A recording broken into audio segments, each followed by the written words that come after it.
Hello students, welcome you all in Bishop Academy online classes. Student, today in this video we will study about chapter 6 molecular basis of inheritance and the topic is DNA replication part 8. Students, you already studied about in previous video what is the DNA and how the DNA is the genetic material, and it was the proved by different type of different scientists. अलग अलग scientist ने इस चीज़ को prove कर दिया कि DNA क्या है, जेनेटिक मटेरियल है, और ये भी प्रूव कर दिया कि what is the specific features of genetic material, what should be the features of genetic material. ये हम प्रीवियस वीडियो में देखे भी हैं कि जेनेटिक मटेरियल का क्या एक उसका फीचर्स क्या होना चाहिए. उस फीचर्स में आया कि it can be replicate itself, सबसे मेन फीचर्स अपने जैसे कॉपी करना. It have the capability of to transmit the character from one generation to another generation. और भी कई फीचर्स के बारे में पढ़े हैं जेनेटिक मटेरियल डीएनए. लेकिन इस वीडियो में, in this video we will study about DNA replication and which is the specific property of DNA. DNA की यह स्पेसिफिक प्रॉपर्टी होती है. रिप्लिकेशन का सेंस क्या होता है, यहाँ पर एक रिप्लिकेशन का एक डायग्राम यहाँ पर दिए हुए हैं कि रिप्लिकेट करने का मतलब अपने जैसे ही कॉपी करना. मतलब डीएनए के अंदर ये कैपेबिलिटी होती है कि वो अपने ही जैसे कॉपी करता है, सेम टाइप का डीएनए का स्टैंड बनाता है. लेकिन यह प्रोसेस कैसे होता है, किसके प्रेजेंस में होता है, कौन सी मशीनरी है, इसको हम पढ़ते हैं किसमें, DNA replication. It is another topic, एक अलग टॉपिक में पढ़ते हैं. यहाँ पर देखो 5'3" यह डीएनए का है, डीएनए का टेम्पलेट स्ट्रैंड्स है. यहाँ पर फार का फॉर्मेशन हुआ है. यहाँ पर डायरेक्शन ऑफ सिंथेसिस है. एक स्ट्रैंड है डीएनए की, सिंगल स्ट्रैंड, लेकिन यह जब ओपन होती है इसकी चेन तो इससे दो अलग अलग तरह के डीएनए बनते हैं. फिर यही प्रोसेस इसके साथ होगा, फिर वही प्रोसेस से दो बनेंगे उसके साथ होगा. तो means DNA has the property of self replication. यह दो तरह से होता है सिंथेसिस. एक को लीडिंग स्ट्रैंड कहते हैं और एक को लैगिंग स्ट्रैंड कहते हैं. तो लीडिंग स्ट्रैंड और लैगिंग स्ट्रैंड को हम कॉन्टिन्यूअस और डिसकॉन्टिन्यूअस भी कह सकते हैं. लीडिंग स्ट्रैंड को कहते हैं कॉन्टिन्यूअस और लैगिंग स्ट्रैंड को कहते हैं डिसकॉन्टिन्यूअस. मीन्स बीच बीच में जब डीएनए की नई स्ट्रैंड बनती है वह बीच बीच में थोड़ा सा गैप आ जाता है. और एक और जो स्पेसिफिक प्रॉपर्टी है स्टूडेंट्स को याद रखना चाहिए, वह है क्या, डीएनए रिप्लिकेट सेमी कंजर्वेटिवली. इसके लिए एक अलग वीडियो में बताएंगे कि डीएनए रिप्लिकेट सेमी कंजर्वेटिवली करता है. अब सेमी कंजर्वेटिवली का क्या सेंस है, सेमी मीन्स जान ही रहे हो हाफ, कंजर्वेटिव मीन्स होता है कंजर्व, प्रिजर्व. यानी डीएनए जब रिप्लिकेट करता है तो भले ही एक नया डीएनए बनाता है, लेकिन एक जो इसकी जो स्ट्रैंड होती है, ठीक है, न्यूक्लियोटाइड की, वह एक जो स्ट्रैंड होती है उसकी ओल्ड होती है यानी पेरेंटल होती है, और एक न्यूली सिंथेसाइज होती है. दोनों में ही हम देखेंगे कि ब्लू कलर से इसको इंडिकेट अगर किया हुआ है और इसको येलो कलर से इंडिकेट किया हुआ है. लेकिन क्या हम देख रहे हैं डिफरेंस यह देख रहे हैं कि जैसे ये रिप्लिकेट करके एक नया डीएनए बनाया है तो इसमें एक ओल्ड स्ट्रैंड भी है ब्लू कलर वाली, और एक न्यूली 3 to 5 सिंथेसाइज हुआ है. मीन्स यह इंडिकेट करता है कि जब भी नया डीएनए बनेगा तो उसके साथ उसकी एक स्ट्रैंड पुरानी वाली हमेशा रहेगी. इसको एक साइंटिस्ट ने आइसोटोप्स का यूज करके और इस चीज़ को प्रूव भी किया है, एक्सपेरिमेंटली प्रूव भी किया है कि DNA replicate semi conservatively. Means when the DNA replicates it have the property of in a single strand of parental. मतलब उसके सिंगल स्ट्रैंड में एक पेरेंटल डीएनए होता है. ये बात पूरी तरह समझ में आ गया. तो इसी को कहते हैं सेमी कंजर्वेटिव, मतलब हाफ कैरेक्टर पेरेंट का रहता है, हाफ न्यूली फॉर्म होता है. तो by this way DNA replicate semi conservatively. अब आते हैं रिप्लिकेशन ऑफ डीएनए. रिप्लिकेशन है क्या, इसको नोट्स भी कर लेंगे। It is the process by which the DNA makes a copy of itself, अपने ही जैसे कॉपी बनाता है during the cell division and the separation of the two single strand, जो दो सिंगल स्ट्रैंड है। और देखो यहाँ पर भी उसी चीज़ को बताएं, यह लैगिंग स्ट्रैंड है और ये लीडिंग स्ट्रैंड है। लैगिंग स्ट्रैंड में थोड़े से गैप बन जाते हैं, जैसे यहाँ गैप बना हुआ है, यहाँ गैप बना हुआ है, यहाँ गैप बना हुआ है। तो ये जो गैप बनते हैं, तो जिसमें गैप बनता है एनसीईआरटी की बुक में देखोगे, उस स्ट्रैंड को कहते हैं हम लैगिंग स्ट्रैंड या डिसकंटिन्यूअस। और एक होता है लीडिंग स्ट्रैंड, एक इसमें एंजाइम पार्टिसिपेट करते हैं, एंजाइम ही चेन को ओपन करते हैं। चेन को ओपन करने के लिए एंजाइम की रिक्वायर्ड होती है, जिसमें टोपो आइसोमेरेज है, हेलिकेज है। Helicase is also called unwindase enzyme. Unwind, wind means होता है बाइंड होना, अनवाइंड का मतलब हो गया खुल जाना, ओपन होना, तो इसको कहते हैं अनवाइंडेज एंजाइम। मेन इन्हीं का रोल होता है। प्राइमरेज एंजाइम है और हेलिकेज है, और स्पेसिफिक जो एंजाइम होता है जो सबसे इम्पॉर्टेंट है वो है टोपो आइसोमेरेज। यह टोपो आइसोमेरेज जब पेरेंटल डीएनए के साथ अटैच होता है तो यह चेन को क्या कर देता है, ओपन कर देता है। तो पेरेंटल चेन क्या हो गई, ओपन हो गई। देखो सेमी कंजर्वेटिवली है, यह जो है जो पार्ट है यह सिंगल स्ट्रैंड वाला, यह डीएनए का ओल्ड स्ट्रैंड है और एक न्यूली फॉर्म्ड हुआ है या फॉर्म होता गया है। फॉर्म कैसे होता है कि जो ए है, ए के सामने टी बनेगा, यह इसकी प्रॉपर्टी है। ए का मतलब क्या, एडेनिन, टी का मतलब क्या, थाइमीन। तो एडेनिन के सामने थाइमीन बनेगा, साइटोसिन के सामने गुआनिन बनेगा। तो इस तरह से ATCG का एक कॉम्बिनेशन बनता जाता है और फिर यह डीएनए कंबाइन होता चला जाता है। बाद में उसकी प्रूफ रीडिंग भी होती है। प्रूफ रीडिंग का मतलब होता है अगर कोई सीक्वेंस गलत प्लेस पे आ गया है, अटैच हो गया है, तो उसकी प्रूफ रीडिंग हो जाती है। अगर प्रूफ रीडिंग का मतलब सही सीक्वेंस वहाँ पर आ जाता है, अगर नहीं आ पाया तो भी नई डीएनए की स्ट्रैंड बन जाती है, and it causes the variation. और इसी की वजह से क्या जाता है, वेरिएशन होता है या म्यूटेशन होता है।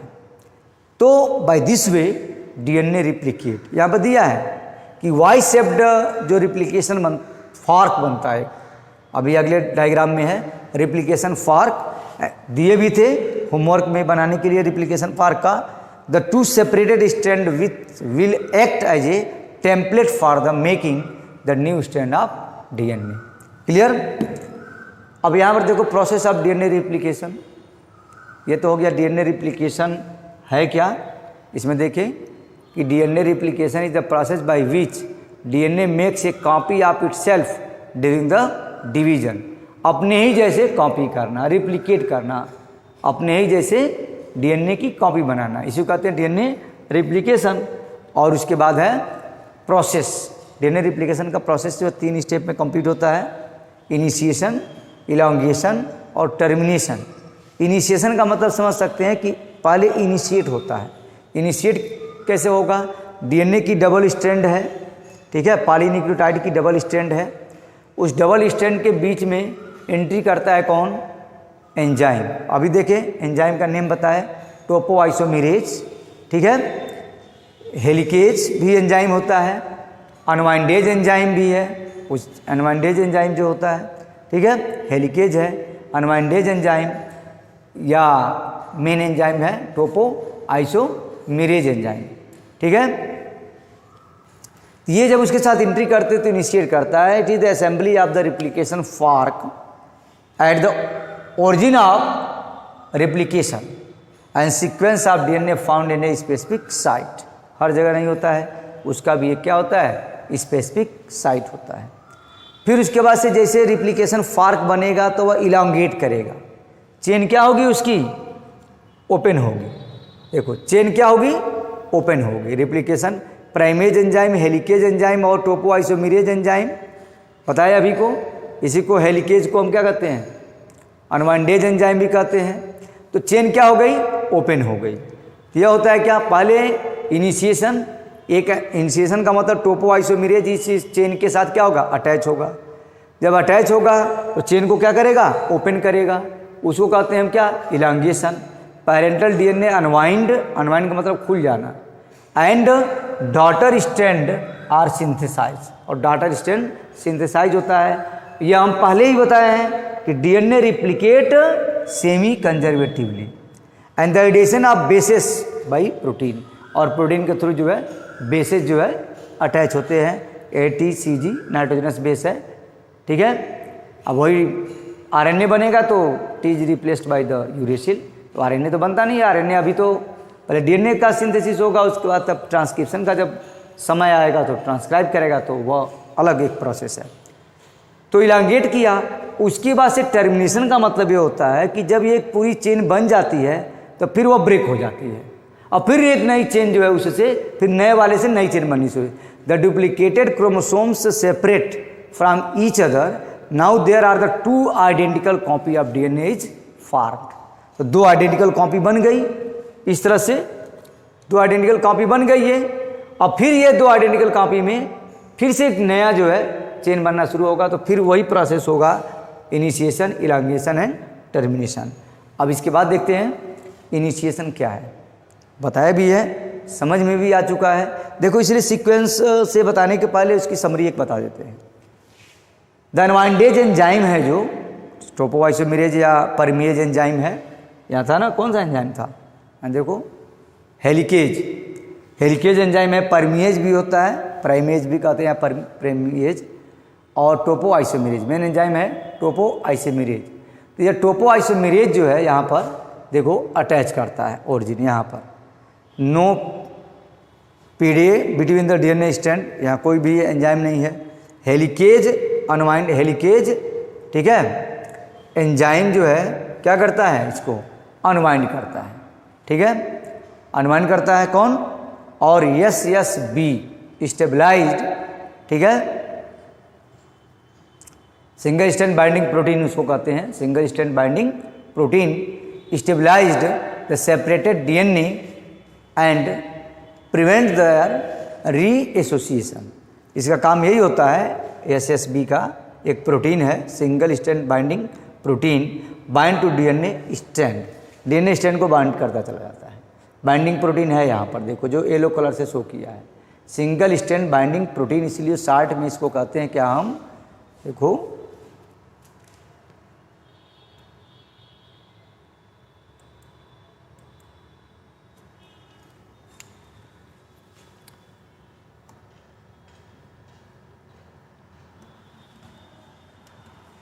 इसको कहते हैं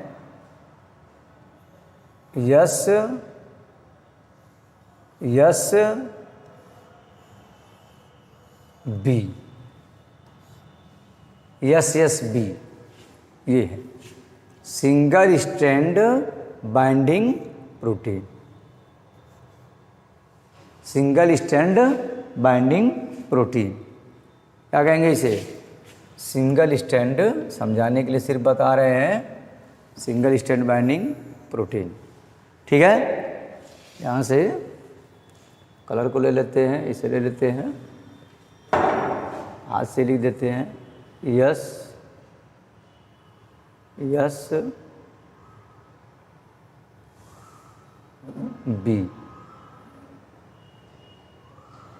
सिंगल स्ट्रैंड बाइंडिंग प्रोटीन, क्या कहेंगे उसे, सिंगल स्ट्रैंड बाइंडिंग प्रोटीन, ठीक है।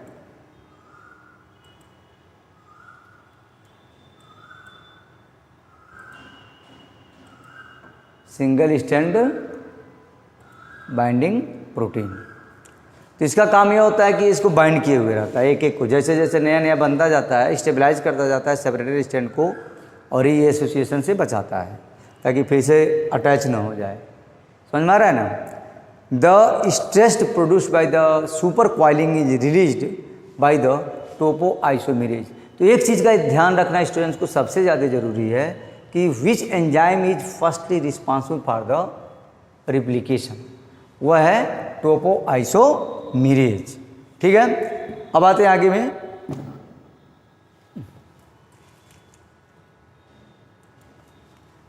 रिप्लिकेशन फार्क। रिप्लिकेशन फार्क के बारे में बताए थे कि जो ये दो जो बन रहा है, यहाँ ये बन रहा है ना, दो स्ट्रैंड अलग हो गई, इसी के बीच में यहाँ पर ये रिप्लिकेशन फार्क बनता है। पहले ये रिप्लिकेशन जो फार्क होता है, ठीक है, first the DNA protein recognize and bind to the origin वाले प्लेस से जब अटैच करता है डीएनए के, ठीक है, अनसक्सेसफुली डीनेचर्ड का मतलब होता है कि ब्रेक हो जाना।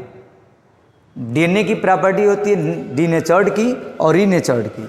डीनेचर्ड का मतलब होता है कि डीएनए में जो बीच में है, पहले बताए थे, ठीक है, दो स्ट्रैंड के बीच में जो ज्वाइनिंग होती है वह किससे है? हाइड्रोजन बॉन्ड से है। तो जब वो उसको टेम्परेचर देंगे या कोई ऐसा एंजाइम आएगा तो बीच के दोनों बॉन्ड क्या हो जाते हैं? ब्रेक हो जाते हैं, हाइड्रोजन ट्रिपल और डबल हाइड्रोजन बॉन्ड। तो बॉन्ड ब्रेक होता है तो फिर वहाँ एक रिप्लिकेशन फार्क बनता है, वही एक रिप्लिकेशन फार्क है। यहाँ पर रिप्लिकेशन जो फार्क बनता है, तो अभी जस्ट थोड़ी देर पहले बताए थे कि एक लीडिंग स्ट्रैंड होता है और एक लैगिंग स्ट्रैंड होता है। लैगिंग स्ट्रैंड क्या है कि वो डिसकंटिन्यूअस स्टेज में होता है।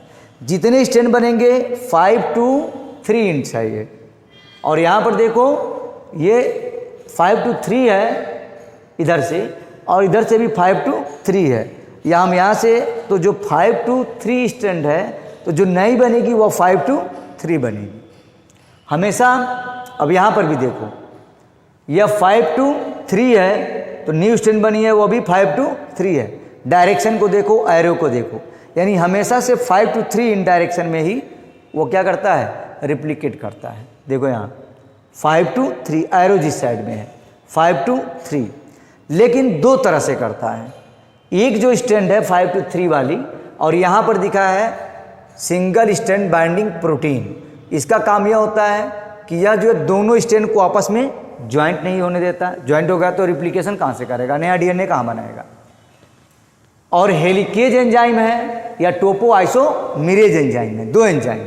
यह पहले इसके साथ जहाँ से रिप्लिकेशन होना है, अपने जैसे ही कॉपी बनाना है, तो एंजाइम वहीं पर प्रेजेंस होते हैं। वो अटैच जब करेंगे ओरिजिन ऑफ रिप्लिकेशन पर डीएनए के, तो वहाँ पर अटैच करेंगे तो यह ओपन करना शुरू कर देगा। जैसे ओपन करेगा तो इस तरह से रिप्लिकेशन फार्क बनेगी। और वह रिप्लिकेशन फार्क जो है दो तरह से है, एक लीडिंग स्ट्रैंड है और एक क्या है? लैगिंग स्ट्रैंड है। यहाँ छोटा छोटा जो बनता है उसको आरएनए प्राइमर्स भी कहते हैं। आरएनए प्राइमर देखो लिखा है लैगिंग स्ट्रैंड, इसके बीच बीच में देखो गैप है, जो कि जा करके जब इसका प्रूफ रीडिंग होगा उस समय सब ज्वाइंट कर लेंगे लाइगेजेज एंजाइम के थ्रू। लाइगेज एंजाइम का काम ही है ज्वाइंट करना, ठीक है। लाइगेज एंजाइम जो है क्या करता है? डीएनए के स्ट्रैंड को कहीं से भी ज्वाइंट करता है। यह लाइगेज का काम है, लास्ट में है उसका। और यह लीडिंग स्ट्रैंड में कहीं गैप नहीं है तो सीधे सीधे एक माने एक स्ट्रैंड सीधे सीधे बनती चली जाती है, एक में गैप रहता है। इसको ओकाजाकी ने इसको डिस्कवर्ड किया था, इसलिए साइंटिस्ट का नेम के बेस पर इस फ्रेगमेंट का नेम है ओकाजाकी फ्रेगमेंट। बोर्ड में कई बार पूछता है what is the Okazaki fragment, ठीक है। तो it is the segment found during the DNA replication which form the gap between the strand, it is called Okazaki fragment, जो बाद में फिलअप होता जाता है। तो यह हो गया रिप्लिकेशन फार्क।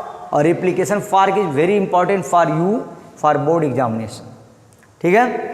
इसलिए इसका होमवर्क में डायग्राम भी बनाने के लिए दिए थे अलग से, जो इससे नहीं बना पाया होंगे इससे बना लेंगे, पूरा एकदम क्लियर डायग्राम है, ठीक है। अब रिप्लिकेशन फार्क बन गया। The stress produced due to the unwinding by the helicase is release by the topoisomerase. ये टोपोआइसोमेरेज से हेलिकेज रिलीज होता है, ठीक है। और वह कट करता है डीएनए को, दोनों के बोथ स्ट्रैंड को, दोनों स्ट्रैंड को। और जो SSB है यानी सिंगल स्ट्रैंड बाइंडिंग प्रोटीन है, वो इसको स्टेबलाइज करता है ऐसे, ताकि वो फिर से रिज्वाइन ना कर सकें, ठीक है। अब है ये तो हो गया इनिशिएशन। इनिशिएशन के बाद से आता है elongation.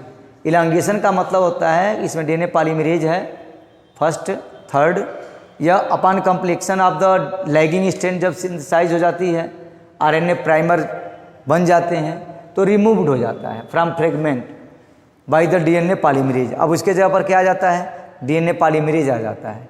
And also fills the gap, जो गैप वहाँ पर बना रहता है वो produce by the removal of primer living in nick. DNA polymerase first can not join to the polynucleotide chain together. इसका भी काम यही होता है, यह भी ज्वाइन नहीं करने देता। और पॉलीमरेज जो ये तो पॉलीमरेज फर्स्ट हो गया, सब एंजाइम्स है, पूरा प्रोसेस डीएनए का रिप्लिकेशन का पूरा एंजाइमेटिक प्रोसेस है। अब डीएनए पॉलीमरेज थर्ड जो होता है वह इनिशिएट करता है synthesis of new strand by adding the deoxyribonucleotide to the 3 ends of the RNA primer. अभी आरएनए जो प्राइमर जो बताया यहाँ पर, यहाँ तो इसके 3 एंड वाला ये पार्ट है जो, ठीक है, तो यहाँ पर लिखा है ना, adding the deoxyribonucleotide to the 3 ends of the RNA, ये 5 into 3, 5 to 3, 5 to 3, तो 3 एंड पर जाकर के वह क्या करता है इसको थर्ड काइंड यहाँ पर दिया है to the 3 ends of the RNA primer. Thus the DNA polymerase third can synthesize a new chain only in 5 to 3 in direction. इसको पहले ही बताया है, कभी भी चेन बनेगी तो 5 to 3 इन डायरेक्शन में ही बनती है। Both the DNA strand are synthesized simultaneously, दोनों स्ट्रैंड यह इलांगेशन में आता है, दोनों ही साइमल्टेनियसली क्या होते हैं, सिंथेसाइज होते हैं, ठीक है, अपोजिट डायरेक्शन में। एक 3 to इंड जा रहा है तो 5 to 3 जा रहा है। स्टैंड ही इस तरह से है, देख सकते हैं शुरू में स्टैंड ही इस तरह से है, ठीक है, एक 5 to 3 है, एक 3 to 5 है, या इस डायरेक्शन इस डायग्राम में देख सकते हैं जहाँ पे क्लियर है। एक है क्या 5 to 3 और एक क्या है 3 to 5, तो 5 to 3 है तो दूसरी स्टैंड बन रही है 5 to 3 to 5। स्टार्ट इसी से हो रहा है, ऊपर 3 है तो यहाँ से 5 बनना शुरू हो रहा है, ऊपर 5 है तो यहाँ से 3 बनना शुरू हो रहा है, ये 3 इंड हो गया और ये 5 इंड हो गया। तो इस तरह से ये 5 इंड हो गया और ये 3 इंड हो गया, क्योंकि यहाँ ऊपर क्या है 5 इंड है। तो इस तरह से हमें देख सकते हैं कि दोनों ही स्ट्रैंड साइमल्टेनियसली जो है अपोजिट डायरेक्शन में, ठीक है, रिप्लिकेशन फार्क बनाते हैं, and the other in the direction away from the replication फार्क। यहाँ पर इसी को और डिटेल डायग्राम के रूप में दिए हैं कि सिंगल स्ट्रैंड बाइंडिंग प्रोटीन कैसे अटैच होता है। यहाँ ओरिजिन हो रही है, ठीक है, इनिशिएशन हो रहा है, फिर यहाँ इलांगेट हो रहा है, अंदर एंट्री कर रहा है, हेलिकेज एंजाइम या टोपोआइसोमेरेज, हेलिकेज टोपोआइसोमेरेज फॉर्म करता है किसको, हेलिकेज को। यहाँ पर दिया helicase unwind the DNA first, SSB single strand binding protein bind to the DNA strand. Primase है क्रिएट द प्राइमर, प्राइमरेज का काम है प्राइमर बनाना, और DNA polymerase begins to build, और फिर इसके बाद डीएनए पॉलीमरेज बनता है जिससे नई स्ट्रैंड बननी शुरू हो जाती है। देखो यहाँ पर बन गया है, यह लैगिंग स्ट्रैंड है, देखो बीच बीच में गैप है, यह गैप है बीच बीच में, तो ये जो गैप है उस गैप का क्या रोल है, क्या बताएं, उसका नेम क्या है, रोल नहीं नेम क्या है, ओकाजाकी फ्रेगमेंट्स। बाद में जब इसकी प्रूफ रीडिंग होगी तब वो फिर से अटैच होता। यह ओरिजिनल स्ट्रैंड एक है और यह भी है, यह न्यूली सिंथेसाइज है, ओरिजिनल स्ट्रैंड है, यह न्यू स्ट्रैंड है या न्यू स्ट्रैंड है जो गैप है, यहाँ भी न्यू स्ट्रैंड है लेकिन इसमें गैप नहीं है। तो जिसमें गैप नहीं है उसको लीडिंग स्ट्रैंड कहते हैं, या इसको कॉन्टिन्यूस स्ट्रैंड कहते हैं। जिसमें गैप है उसे लैगिंग स्ट्रैंड कहते हैं या डिसकॉन्टिन्यूस स्ट्रैंड कहते हैं। पूरा समझ में आ रहा है अच्छे ढंग से, ठीक है। DNA polymerase works in the 5 into 3 direction, पहले बताया है। अब डीएनए पॉलीमरेज उसके बाद बनता है। यहाँ पर प्राइमरेज क्रिएट द प्राइमर, प्राइमर बना, ठीक है, यहाँ देखो प्राइमर बना है, और प्राइमर के बाद से DNA polymerase begins to build up, और डीएनए पॉलीमरेज बनता है तो वह उसको स्टेबलाइज करता चला जाता है, नई स्ट्रैंड बनती चली जाती है, ठीक है। यहाँ पर दिया है because it can only add the nucleotides, क्योंकि इसका काम होता है फिर न्यूक्लियोटाइड की चेन को क्या करना, ऐड करना, बीच में हाइड्रोजन बॉन्ड बनाना, एटीसीजी को कंबाइन करना। इस तरह से एक सिंगल स्ट्रैंड से डीएनए डबल स्ट्रैंड में है, वाटसन एंड क्रिक ने बताया था, और उसके बाद से जब उसका रिप्लिकेशन होता है तो स्ट्रैंड अलग होता है, और हर एक उसमें एक ओल्ड स्ट्रैंड रहती है, फिर न्यूली सिंथेसाइज होता है। इसी प्रोसेस कहते हैं कि DNA replicate semi conservatively. Okazaki fragment के बारे में पहले भी बता चुके हैं कि इट इज ए रिप्लिकेशन पर move on the lagging strand, DNA primer synthesize at specific interval, and these RNA primer are extended by the DNA polymerase third into the third piece of the DNA. Third piece of the DNA is called Okazaki fragment. उसी का यहाँ पर भी है, short newly synthesized DNA replication में help करता है, templates में प्राइमर जो बनता है, ठीक है। 2 Okazaki fragments are connected into one continuous newly synthesized complementary strand by the enzyme ligase. पहले शुरू में बता दिए, लाइगेज इनको क्या करता है, जो ये है ना ये गैप डिसकंटिन्यूअस वाले में, उसको यह क्या करता है, अटैच करता है। अब ओकाजाकी के बारे में भी यहाँ पर रेजी Okazaki 1930-1975 was a Japanese molecular biologist who discovered this gaps or segment in DNA during the DNA replication. So this gap is called on the scientist name Okazaki fragment. क्या कहते हैं इसे, ओकाजाकी, उन्हीं के नेम पर ये पड़ा Okazaki fragment. अब यहाँ पर इलांगेशन में वही बात है जो पढ़ चुके हैं, समझ चुके हैं। देखो शुरुआत में जो चीज़ें समझ में आ जाती हैं बस उसका एक थियरी के रूप में है। लीडिंग स्टैंड कंटिन्यूअस ग्रो कर रहा है, लैगिंग स्टैंड में क्या है, गैप है, ये लैगिंग स्टैंड है और ये लीडिंग। SSB का मतलब क्या हुआ, सिंगल स्टैंड बाइंडिंग प्रोटीन। इसका काम क्या होता है कि वह फिर से वह अनवाइंड नहीं होने देता, उसके स्टेबलाइज करता रहता है, इसलिए इसकी रिक्वायर्ड होती है। उसके पहले हेलिकेज है और टोपो आइसोमेरेज ही हेलिकेज को फॉर्म करता है, एंजाइम है। RNA प्राइमर्स बनते हैं, बीच में गैप रहता है, गैप फिर फिलअप होता चला जाता है। लैगिंग स्टैंड और लीडिंग स्टैंड इसके अलग अलग बताए। लैगिंग स्टैंड का मतलब जिसमें क्या रहता है, गैप रहता है, उसे कहते हैं क्या हम, लैगिंग स्टैंड। अब बात आती है टर्मिनेशन की। टर्मिनेशन का मतलब देखो यहाँ हेलिकेज एंजाइम है, सेम एक ही डायग्राम बना सकते हैं या जितने डायग्राम है हर एक टॉपिक में बना सकते हैं, समझ में आ जाएगा अच्छी तरह से। मेन रोल हेलिकेज एंजाइम और टोपो आइसोमेरेज का है, ठीक है। अब यहाँ पर टोपो आइसोमेरेज जो होता है वही बना रहा है क्या, topoisomerase is form the helicase enzyme. इसमें दिया है कि DNA बी प्रोटीन भी इसको कहते हैं। तो हेलिकेज एंजाइम जो है यहाँ पर helicase, topoisomerase form the helicase. तो हेलिकेज है, सिंगल बाइंडिंग प्रोटीन है, सिंगल स्टैंड बाइंडिंग प्रोटीन, ये स्टेबलाइज करता है, फिर से रीबाइंड नहीं होने देता। रीबाइंड होता रहेगा तो कहाँ रिप्लिकेट होगा। फिर प्राइमरेज है, प्राइमर बनाता है, ठीक है। रिप्लिकेशन फार्क यहाँ पे बनती है और दोनों स्टैंड क्या हो जाता है, अलग हो जाता है। टर्मिनेशन इनका मतलब ये हुआ कि जैसे जैसे यह चेन आगे बढ़ती गई फिर वह क्या होती जाती है, क्वाइल्ड करती चली जाती है। DNA लाइगेज क्या करता है, ओकाजाकी फ्रेगमेंट को ज्वाइन करता है। Polymerase first can not join the polynucleotide chain together an additional enzyme. So DNA polymerase तो वहाँ फॉर्म होता ही है लेकिन वो चेन को ज्वाइन नहीं कर सकता, दोनों स्टैंड जो नई बनी है, इसलिए वहाँ पर एक एंजाइम आता है DNA ligase join the two polynucleotide chain together by the catalyzing the formation of a phosphodiester bond to seal the Okazaki fragment. Okazaki fragment को वह सील कर देता है, यानी बीच के गैप को भर देता है, उसी कहते थे। यह टर्मिनेशन के स्टेज में होता है जो सील को भरने का काम करता है, इसलिए कहते हैं प्रूफ रीडिंग। यहाँ गया प्रूफ रीडिंग का मतलब ये होता है कि जैसे कि मान लो तुम किसी पेपर पर कोई चीज़ लिख दिए, ठीक है, अब उसमें स्पेलिंग का मिस्टेक है तो किसी और को देते हो ना कि सर ज़रा, या अपनी कॉपी ही देते हो हमें, तो हम क्या करते हैं, तुम सही से लिख के रहते हो, लेकिन हम एक तरह से प्रूफ रीडिंग उसकी करते हैं। वो उसको प्रूफ रीडिंग का मतलब होता है कि तुम्हारी उसमें जहाँ कहीं स्पेलिंग का मिस्टेक है या कुछ मिस्टेक है उसको सही करते हैं। वही चीज़ यहाँ पर है प्रूफ रीडिंग। DNA की नई स्टैंड बन गई, लेकिन हो सकता है कि कई स्टैंड में जो नाइट्रोजनस बेस हैं वो अपने सही समय से कंबाइंड न किए हों, ऐसा भी हो सकता है। तो अगर सही से गए हैं तो कोई बात नहीं, अगर नहीं सही से गए हैं तो प्रूफ रीडिंग उसकी होती है, तब फिर कुछ समय के लिए वहाँ से नाइट्रोजनस बेस वहाँ से रिमूव होकर के दूसरा सही नाइट्रोजनस बेस वहाँ पर क्या होता है, अटैच होता है। अगर गलत बेस चला गया तो भी कोई उससे प्रॉब्लम आगे होता है, उसी को कहते हैं क्या हम, उसी से म्यूटेशंस आता है, उसी से वेरिएशंस आता है। वेरिएशन का काजेज क्या है, इनकम्प्लीट कॉपी ऑफ DNA की क्या हो गई, इनकम्प्लीट कॉपी हो गई, इट काजेज द म्यूटेशन। तो ये प्रोसेस यहीं से स्टार्ट होता है अगर देखा जाए तो।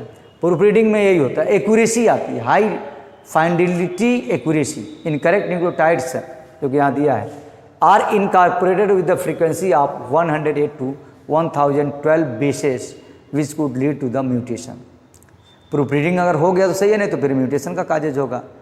और यहाँ पर ये भी दिया गया, but the errors ratio during the replication is kept a very low level by specific process called. बहुत कम जो है एरर्स आते हैं, जब एरर्स आ जाते हैं इट काजेज द म्यूटेशन और वेरिएशन, एक नए तरह का कैरेक्टर आ जाएगा, या वेरिएशन आ जाएगा। ठीक है, तो पॉलीमरेज डीएनए पॉलीमरेज का काम है have to 3 to 5 in exonucleases enzyme activity the proof reading activity. यह भी याद रखना जरूरी है, एक्सोन्यूक्लियोज का काम होता है प्रूफ रीडिंग में, यह भी एंजाइम ही है। ए या सी है तो एंजाइम है। DNA polymerase first and second are known to excise mismatched nucleotide before the introduction of the next nucleotide. Mismatch को मैच्ड करता है, मिसमैच्ड या ना mistakes in the DNA replication, less than 1 error in the 10 to the power 7 यानी 10 billions. ठीक है, nitrogenous base. Exonuclease का जो वर्क होता है enzyme which can cut out इस section of the DNA strand, out से कट करता है। DNA polymerase first and third all exonuclease work together to fix the mistake. या मिस्टेक को क्या करते हैं, फिलअप करते हैं। ठीक है, ये हो गया। अब इसकी एक समरी भी देख सकते हैं, पूरे का कंक्लूजन फर्स्ट से स्टार्ट करते हैं। क्या होगा, समरी को ही अगर याद कर लेते हैं स्टूडेंट, इसी को बना लेते हैं। ठीक है, बहुत से स्टूडेंट जो काफ़ी बेटर वर्क कर रहे हैं, जैसे शालिनी वर्मा है, अदर भी स्टूडेंट्स हैं काफ़ी बेटर वर्क कर रहे हैं और दिखा भी रहे हैं। तो देखो स्टूडेंट, जो जितना ही बेटर से पढ़ेगा, हम लोग का काम है तुम्हें इनिशिएट करना, तुम्हें बता देना ये तुम्हारा टॉपिक है, जहाँ पर तुम्हें कन्फ्यूजन है उसको दूर कर देना, पढ़ना तुम्हें ही है। अगर इस भरोसे रहोगे कि चलो स्कूलों में पढ़ाएगा टीचर, हमें ऐसे करेंगे, तो टीचर हमको कई बार डांटेंगे, लिखेंगे why did you not complete your work, तब हम वर्क भेजेंगे, तो सोचो तुम्हारा फ्यूचर क्या होना है। ना तो तुम्हारे गार्जियन कुछ कर सकते हैं, ना हम कुछ कर सकते हैं। समय बस तुम्हारा वेस्ट हो रहा है। इससे बेटर है सही समय पर पढ़ाई करो। जो चीज़ बता दिया जा रहा है फिर उसको बुक से सर्च करो, अदर जो है साइड बुक है उससे सर्च करो, और फिर जो है उसके नोट्स लिख करके भेजो, तब तो हमें पता चलेगा। अगर उससे भी प्रॉब्लम है तो स्कूल पर आकर के अपना जो है क्लियर कर सकते हैं, या फ़ोन से क्लियर कर सकते हैं। ठीक है, helicase unwind the parental level, पहले हेलिकेज क्या करता है, अनवाइंड कर देता है। सिंगल स्ट्रैंड बाइंडिंग प्रोटीन उसको स्टेबलाइज करता है कि अनवाइंड द पैरेंटल डीएनए फिर से बाइंड ना हो। The leading strand is synthesize continuously in the 5 into 3 direction by the DNA polymerase. Fourth में क्या होता है, देखो यहाँ पर द लैगिंग स्ट्रैंड जिसमें गैप बनता है, ओकाजाकी फ्रेगमेंट बनता है, strand is the synthesize discontinuously. Primase synthesize is a short RNA primer which is the extended by the DNA polymerase and to form an Okazaki fragment। और fifth में क्या होता है, after the RNA primer is replaced by the DNA polymerase. RNA primer का काम होता है खोल देता है चेन को और नई नई सिंथेसाइज कर देता है, तब काम आता है किसका, डीएनए पॉलीमरेज का। और नॉट जिसमें दिखाई नहीं देता, डीएनए लाइगेज क्या करता है, ज्वाइन करता है ओकाजाकी फ्रेगमेंट्स को। ठीक है, to the growing the strand. इस तरह से एक डीएनए से 2 डीएनए का फॉर्मेशन हो गया, ये डबल स्ट्रैंड फिर से यहाँ पे बन गई। जिप के जैसे है, जैसे चेन है ना, जिप चेन को ओपन करते हैं क्लोज करते हैं, तो चेन ओपन होती चली गई तो एक नई फिर से वहाँ से एक नई चेन बनती चली गई, लाइक द जिप। देखो यहाँ पर दिया भी है, ओपन हुआ तो फिर से एक ब्लू वाला एक ओल्ड चेन है, और एक अलग कलर से दिखा है वह एक न्यूली सिंथेसाइज चेन है।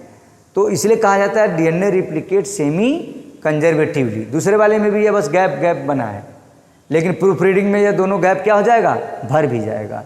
तो इस तरह से एक सिंगल स्ट्रैंड जो 5 to 3 इंड वाला था, 5 इंड यहाँ पर है तो देखो यहाँ पर लाके 3 इंड आया है, और ये 3 है तो यहाँ पर ला करके ये दूसरी वाली चेन यहाँ पर 5 आया है। तो जो 5 वाली चेन है तो यहाँ से जो बना है तो 5 है, तो यहाँ पर क्या बनेगा, 3 बनेगा, ये जो बनेगा 3 बनेगा, और यहाँ पर आ जाएगा 5, फिर वह मेंटेन हो जाएगा 5 to 3 इंड।